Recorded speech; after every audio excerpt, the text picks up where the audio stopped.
Yung binanggit ko sa inyo kanina guys, yung 10,000 hours principle is computein mo kung for example, computein mo kung umabot ka na doon sa ganung range, no. For example, no, 8 hours a day. Sa 8 hours a day, pag kinompute mo yan, nasa 500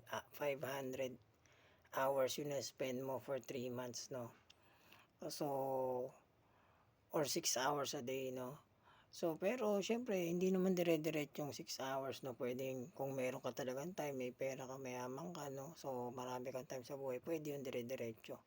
Pero kung marami kang ginagawa, pwedeng 2 hours sa umaga, 2 hours sa tanghali, 2 hours sa gabi, 6 hours a day, no. So, kung kaya mo yun ganun discipline, no. So, papalo yan ng 500 hours lang sa 3 months. So, another 3 months, 500 hours. Another 3 months, 500 hours. So, may 1,500 hours ka na, no. So, ganun.